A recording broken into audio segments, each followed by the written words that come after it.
परमेश्वर के पुत्रों को अधिकार दिया है। हालेलुया। वो बात अधिकार यहाँ पर क्या कहता है, वो पढ़िएगा। तुम सत्य को जानोगे, तुम सत्य को जानोगे और सत्य तुम्हें स्वतंत्र सत्य तुमको स्वतंत्र करेगा। सत्य क्या है? सत्य यही है, सत्य है। वो सत्य की सच्चाई यह है कि जब हम सत्य जानेंगे हम नशा नहीं पिएंगे, सत्य जानेंगे हम बैर भाव नहीं करेंगे, सत्य जानेंगे हम बहनों को दहेज के कारण जला नहीं देंगे, सत्य जानेंगे हमारे अंदर छुआछूत का बीमारी नहीं होगा, सत्य जानेंगे भेदभाव की बीमारी नहीं रहेगा, सत्य जानेंगे हम एक दूसरे को यीशु मसीह जैसे हमें गले लगाया जान देते हुए वैसे हम एक दूसरे को ऊंचे दर्जे से देखेंगे। हालेलुया। बोलो प्रभु यीशु मसीह की जय। मतलब अपने समान अधिकार में जीने के लिए परमेश्वर ने अधिकार प्राप्त किया है, दिया है। परमेश्वर ने अपने पुत्र यीशु मसीह के द्वारा हमें आत्मिक आजादी दी है। हालेलुया। वो तो साल में एक दिन जो नागरिकता प्राप्त की आजादी है, साल में एक दिन ध्वज फहराया जाता है, लेकिन हमारा यह राष्ट्रीय पर्व के रूप में माना जाता है। पर हम इस बात को मालूम होना चाहिए, आत्मिक आजादी पाया हुआ व्यक्तियों का पहचान उनका क्या है? यह महापर्व के रूप में हालेलुया मसीहियों के लिए दिया गया विजय जीवन जीने का इतिहास का पन्ना का गवाही है। वो है दिन रविवार। यीशु मसीह कब्र में नहीं है, यीशु मसीह कब्र से बाहर आ चुका है। हालेलुया। ये सच्चाई को जब हम जानेंगे तब हमारा प्रेम का झंडा फहराने में हम आगे रहेंगे, स्तुति करने में आगे रहेंगे, आराधना करने में आगे रहेंगे। हालेलुया। बोलो प्रभु यीशु मसीह की जय। रोमियो का पुस्तक 16 अध्याय 20 आयत में शांति का परमेश्वर शैतान को तुम्हारे पांव से शीघ्र ही कुचलवा देगा, शीघ्र ही कुचलवा देगा। शांति दाता परमेश्वर वो अधिकार दिया अपने पुत्र यीशु मसीह के द्वारा, ताकि जो यीशु के नाम पर विश्वास करेंगे वो सांप और बिच्छुओं को रौंद देंगे। हालेलुया। गरीबी को रौंद देंगे, बीमारी को रौंद देंगे, दहेज प्रथा को रौंद देंगे, आमीन, घूसखोरी को रौंद देंगे। पहचान बन जाएगा। हालेलुया। बोलो प्रभु यीशु मसीह की पहचान बन जाएगा। क्या आप चाहते हैं ये देश की आजादी, ये आत्मिक आजादी हर नागरिकों को मिलने पाए। हालेलुया। अगली बातें क्या कहता है परमेश्वर का वचन साफ शब्दों में? उत्पत्ति का पुस्तक 3 अध्याय का 15 आयत में वहां पर भविष्यवाणी, इस पुस्तक से पवित्र शास्त्र बाइबल का पुस्तक उत्पत्ति 3 अध्याय का 15 आयत में वो बात लिखा है जी। और मैं तेरे और इस स्त्री के बीच में और तेरे वंश और इसके वंश के बीच में बैर उत्पन्न करूंगा। वो तेरे सिर को कुचल डालेगा और तू उसकी एड़ी को डसेगा। शैतान एड़ी को डसता है। क्या एड़ी को डसता है? आज ठंडा है, चर्च नहीं जाना है, आज रिश्तेदार आ गया, नहीं जाना है, एड़ी को डस लिया, यानी मनोबल को तोड़ दिया। पैसा का तंगी आ गया, मैं कहते हैं पैसा का तंगी है, आज नहीं जाएंगे। क्या जिस दिन बीमार रहेंगे अस्पताल नहीं जाएंगे? हालेलुया। आपके लिए खून बहाया एक व्यक्ति के बारे में जब याद करेंगे तो उस खून की गवाही, जब पवित्र आत्मा से भरा हुआ परिवार है तो निश्चित आप कलीसिया में जीवन जिएंगे। बोलो प्रभु यीशु मसीह की गुलामी, उस गुलामी से छुड़ाने के लिए अपना पुत्र यीशु मसीह को पिता परमेश्वर ने इस धरती पर भेजकर हमारे लिए और आपके लिए बलिदान किया, ताकि वो अधिकार जो हम खो चुके थे, पहला आदम जो खो चुका था, दूसरा आदम यीशु मसीह के द्वारा जो अधिकार प्राप्त हुआ, वो अधिकार ये है, सांपों को फन को रौंदेगा। जब आप कलीसिया के अंदर आते हैं तो बीमारी रूपी फन को रौंदते हैं, गरीबी रूपी फन को रौंदते हैं, जाति प्रथा रूपी फन को रौंदते हैं, दहेज प्रथा रूपी फन को रौंदते हैं, रीति रिवाज रूपी फन को रौंदते हैं। बाइबल बताते हैं। क्या आप चाहते हैं जो अधिकार परमेश्वर ने आपको दिया है? जब आप कलीसिया के अंदर आते हैं आपका काम उद्धार पर इस बात को मालूम होना चाहिए। बोलो प्रभु यीशु मसीह की। आप मत सोचिए मैं तो अकेला हूं। फिर दूसरा, मेढक जैसा इस कलीसिया में उस कलीसिया में नहीं, एक कलीसिया में जाइए, एक कलीसिया में जाएगा, आप वचन का प्रभाव को आप समझेंगे। दूसरा, पवित्र आत्मा का सामर्थ्य से भरपूर हो जाएंगे। हालेलुया, बोलो प्रभु यीशु मसीह की। कहीं मान लो किसी कारणवश आप रिश्तेदारी में चले गए, वहां पर भाई वहां से नहीं आ सकते हैं, उस सिचुएशन में आप कलीसिया मत छोड़िए, कहीं ना कहीं अटेंड कर लीजिए। लेकिन खास तौर से कोशिश करिए आप एक अपना कलीसिया को स्वीकार करने के लिए, मातृ कलीसिया को स्वीकार करने के लिए, पितृ कलीसिया को स्वीकार करने के लिए। हालेलुया, जब ये सच्चाई जब जानेंगे तब आप शैतान के फनों को रौंद देंगे। आमीन, बोलो प्रभु यीशु मसीह की। अगली बात है क्या कहता है लूका रचित सुसमाचार 10 अध्याय का 19 आयत में, देखो मैंने तुम्हें सांपों और बिच्छुओं पर रौंदने का और शत्रु के सारी सामर्थ पर अधिकार दिया है, और किसी वस्तु से तुम्हें कुछ भी हानि नहीं होगा। वचन परमेश्वर है, वचन यदि आपके अंदर रहेगा तो बीमारी आपके सामने आएगा, पर देखकर आपको आंख में आंख मिलाएंगे, वो भाग जाएगा। बोलो प्रभु यीशु मसीह की। एक परमेश्वर के दास एक घर में गया प्रार्थना करने के लिए। एक तांत्रिक जो है एक परिवार को परेशान करके रखा था। वो सोचा ये तो लड़का है, क्या करेंगे, लेकिन मैं आपको बताने के लिए चाहता हूं, वो प्रार्थना के साथ जब गया है, वो बहन कलीसिया में निर्णय लिया, मैं आज से यीशु के लिए जीऊंगी और यीशु के लिए मरूंगी। कलीसिया प्रार्थना किया, पास्टर उसके घर में गया। तांत्रिक 3 बार नहीं 7 बार उसके ऊपर कार्रवाई, उस पास्टर के ऊपर कार्रवाई किया, उस परिवार को छोड़कर पास्टर के ऊपर कार्रवाई किया, लेकिन कुछ भी बाल तक बांका नहीं कर पाया। नतीजा क्या हो गया, लास्ट में वो हार करके उस प्रार्थना में शामिल होकर यीशु मसीह को उद्धारकर्ता के रूप में बोलो प्रभु यीशु मसीह की। ये है आत्मिक आजादी। निर्णय लिया जो आपके पास है, मुझमें जो है उससे बड़ा है, उससे बड़ा है। गरासेनी शहर में आप मरकुस 5 अध्याय पढ़ेंगे तो वहां पर दुष्टात्मा जो कब्रों में रहा करता था, सांकड़ों और बेड़ियों से बांधा गया। यीशु मसीह जब नाव पर से उतरा, पैर रखा, क्या कहता है मालूम, हे परम प्रधान परमेश्वर के पुत्र, तू मुझे दुख न दे। आप यदि परमेश्वर की सामर्थ को आपके अंदर है तो आप यदि लेकर जाएंगे, यानी मतलब परम प्रधान परमेश्वर की आत्मा से, पवित्र आत्मा से भरपूर है, तो शैतान आंख में आंख मिलाते ही उसके अंदर से प्रेत की आत्मा निकल के भाग जाएगी। बोलो प्रभु यीशु मसीह की। क्या आप चाहते हैं आप प्रेत को भगाने वाले बन जाएं? क्या आप चाहते हैं कि बीमारी के ऊपर हाथ रख के लोग चंगे हो जाएं? क्या आप चाहते हैं कि गरीबी के ऊपर हाथ रख के गरीबी भाग जाए? क्या आप चाहते हैं कि कर्जा से मुक्त हो जाए? क्या आप चाहते हैं कि देश आत्मिक आजादी में दीवाना हो जाए?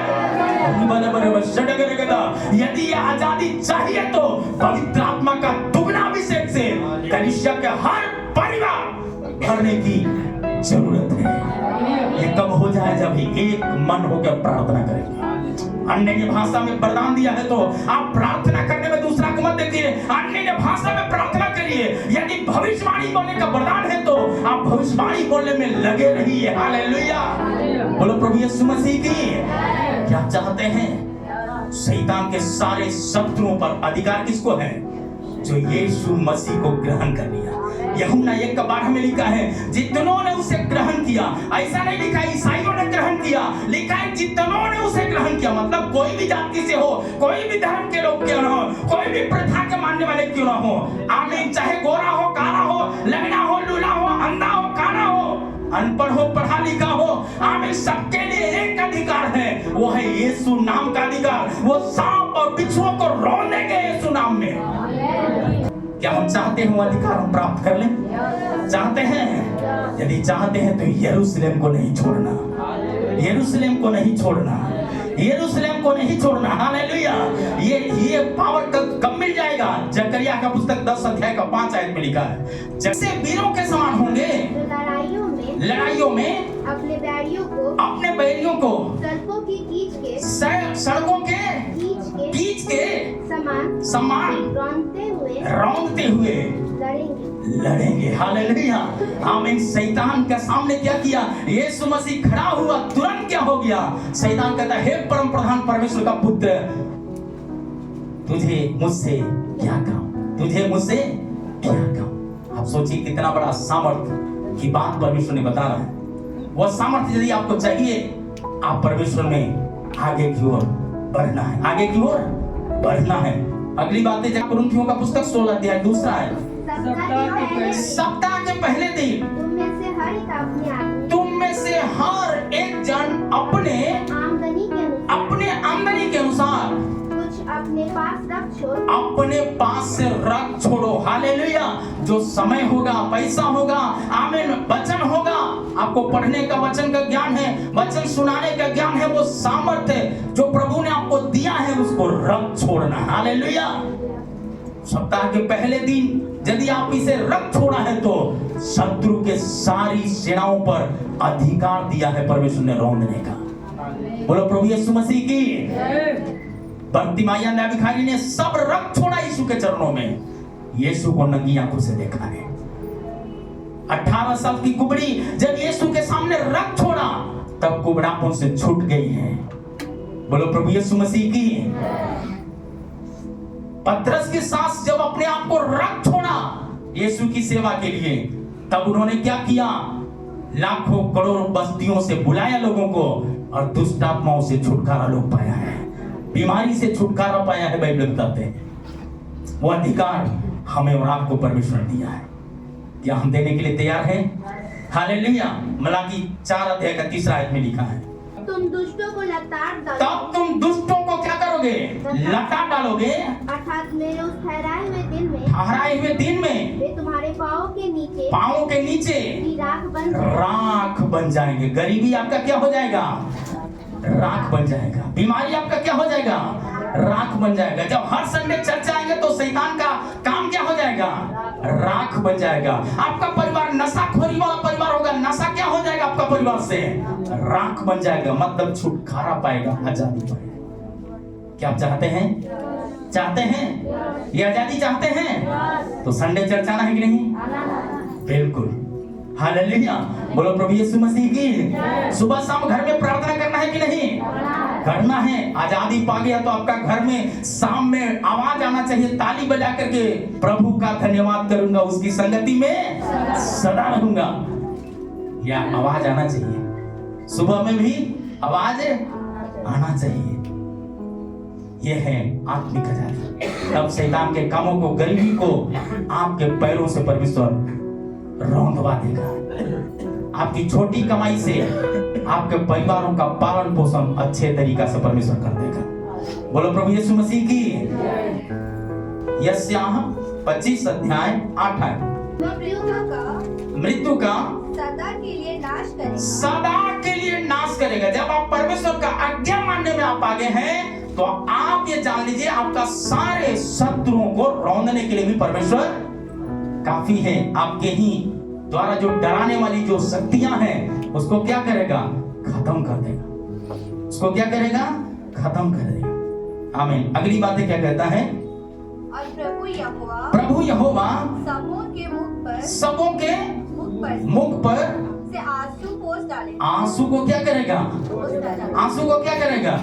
आपका बच्चे का आंसू, आपका परिवार का आंसू, आपका गांव समाज का आंसू परमेश्वर पोंछेगा। जहां पर बिजली नहीं वहां बिजली होगा। जिस गांव में अस्पताल नहीं अच्छा अस्पताल होगा। जहां पर अच्छा स्कूल नहीं है स्कूल होगा। हमारे देश की सरकार को परमेश्वर इस्तेमाल करेगा आपकी और हमारी प्रार्थना के द्वारा। क्या विश्वास करते हैं? ये जरूर होगा, होगा, होगा, जरूर होगा। हिंदुस्तान यीशु को जानेगा, जरूर होगा। आमीन। बोलो प्रभु यीशु मसीह की। आमीन। पहला यूहन्ना का पुस्तक 3 अध्याय 8 है। जो कोई पाप करता है शैतान की ओर से है। क्योंकि शैतान आरंभ से ही पाप करता है। मतलब चर्च में कुछ बाधा, उसी दिन काम इतना दे देगा, उसी दिन पैसा का तंगी इतना दे देगा, उसी दिन आलस, बहुत ठंडा लग रहा है, ये संडे नहीं अगला संडे, क्या पता उसी संडे आपको पवित्र आत्मा छूना था, आपको पता है? हालेलुया। इसलिए यदि प्रभु भला चंगा रखा है तो याद रखना अपने पड़ोसियों को, जो बीमार है वो कौन सा अवस्था में है। क्या वो ठंडा बोल के घर में रहेंगे, गर्मी बोल के रहेंगे, गरीब हैं, पैसा नहीं है? यदि हम अपने मुंह से बोलते हैं गरीब हैं, तो जान लीजिए दुष्ट आत्मा हमारे दरवाजे पर खड़ा है। यदि आप बोलते हैं मैं धनी हूं मसीह में, तो दुष्ट आत्मा को क्या करते हैं? आपके पैरों से, आपके कामों से, आपके कमाई के द्वारा शैतान आपका विश्वास को विश्वास के द्वारा, विश्वास के पैरों से यीशु मसीह के नाम में रौंद डालेगा। बोलो प्रभु यीशु मसीह की। इसलिए हर सुबह हर शाम आराधना यीशु के लिए, आराधना यीशु के लिए, मतलब आपकी आवाज आराधना के जैसा होना। और आगे क्या कहता है इसी आयत में लिखा है जी, परमेश्वर का पुत्र इसलिए प्रकट हुआ कि शैतान के कामों को क्या करे? नाश करे। शैतान के कामों को नाश करे। पवित्र आत्मा इसलिए दिया गया आपको ताकि आप शैतान के काम को क्या करें? नाश करें। जब आप कलीसिया जाते हैं, शैतान के काम को नाश कर रहे हैं, आप ललकार रहे हैं, मैं अब आपका नहीं हूं, मैं परमेश्वर का पुत्र पुत्री। बोलो प्रभु यीशु मसीह की। आप जब यहाँ से होकर के जब जाते हैं, गांव में जो बहुत तरह का बंधन है, वो बंधन यीशु मसीह को साथ जब जाते हैं, वो बंधन अपने आप टूट जाएगा। चेला लोग जब यीशु मसीह के साथ गया, गरासेनी में बांध कर रखने वाला, जंजीरों में जो बहुत सालों से पड़ा हुआ जो व्यक्ति था, यीशु मसीह में छुटकारा पाया। यदि चेले यीशु के साथ गरासेनी में नहीं गए होते तो गरासेनी का बच्चा जो सांकड़ों और बेड़ियों में बांधा गया, वो बच्चा उद्धार नहीं पाता। उद्धार का जिम्मेदारी हमारा और आपका है। बोलो प्रभु यीशु मसीह की। उद्धार का जिम्मेदारी कलीसिया का है, देश उद्धार पाना है। अगली बातें परमेश्वर का वचन में लिखा है, अय्यूब का पुस्तक 40:12 है।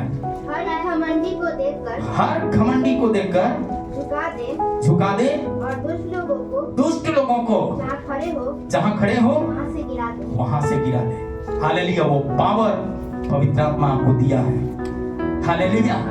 आप केवल प्रार्थना करेंगे, घमंडी आपके सामने ही आप देखेंगे जाते, उसके पीछे चुगली करने का, किसी को कुछ बोलने का जरूरत नहीं पड़ेगा।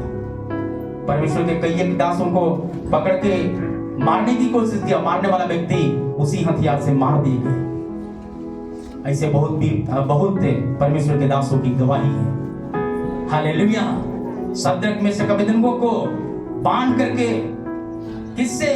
तार से नबूकदनेस्सर राजा का आज्ञा के अनुसार धधकते आग में फेंकवाने के लिए योजना बनाकर एक मोटा तगड़ा एक फौजी व्यक्ति को खड़ा किया।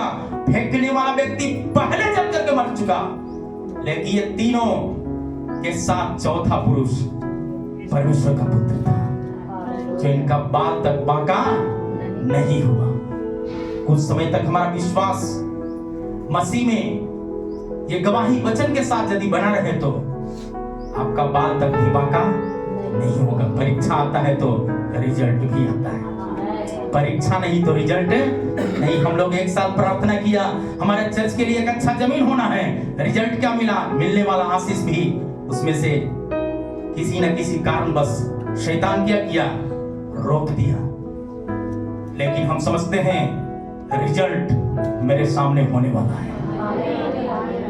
ये 2025 का दिसंबर से पहले इसी कुर्जी के इलाके में परमेश्वर इस कलीसिया को बनाने जा रहा है। विश्वास करने वालों में चिन्ह होंगे, सांप और बिच्छुओं को रौंद देंगे। यह अद्भुत होकर रहेगा। एलिया का परमेश्वर जब कौवे से रोटी और मांस पहुंचा सकता है, तो इस कलीसिया के विश्वासी के द्वारा ये कलीसिया का नींव इस कुर्जी का इलाके में बनने जा रहा है। होके रहेगा, होके रहेगा। विश्वास करने वालों में चिन्ह होंगे। कलीसिया का कोई भी व्यक्ति आज से ठान ले हम गरीब नहीं है, यीशु की लहू में सामर्थ है, यीशु के लहू में चंगाई है, यीशु के नाम में अमीरी है। यीशु हमारे लिए कंगाल इसलिए बन गया, कलीसिया में आने वाले चाहे कोई भी जाति से हो, हर व्यक्ति मसीह में प्रिय है। बोलो प्रभु यीशु मसीह की। वो धनी है जिसके पास वचन है, वो चंगा है जिसके पास वचन है। यीशु ने कहा मेरे कोड़े खाने से तुम चंगे हो चुके। इब्रानियों का पुस्तक 2 अध्याय 14 में लिखा है, जबकि लड़की मांस और लहू के भागी है तो वह आप भी उनके समान उनका सहभागी हो गए, उनके समान उनका सहभागी हो चुके हैं, ताकि मृत्यु के द्वारा जिसे मृत्यु पर शक्ति मिलती है, मृत्यु पर शक्ति मिलती है, अर्थात शैतान को निकम्मा कर दे। हालेलुया। जितने लोग प्रभु भोज में शामिल होते हैं, यीशु मसीह की सामर्थ को उन्होंने पहचान लिया है। यीशु की सामर्थ जो क्रूस पर हमारे लिए और आपके दे दिया गया है, वो हमें निकम्मा के लिए नहीं, हम निकम्मों को आशीष के तौर पे बढ़ाने के लिए और शैतान के कामों को निकम्मा करने के लिए। इसलिए पौलुस कहता है, 2 कुरिन्थियों 3:17 में लिखा है, जहां प्रभु का आत्मा है वहां आजादी है।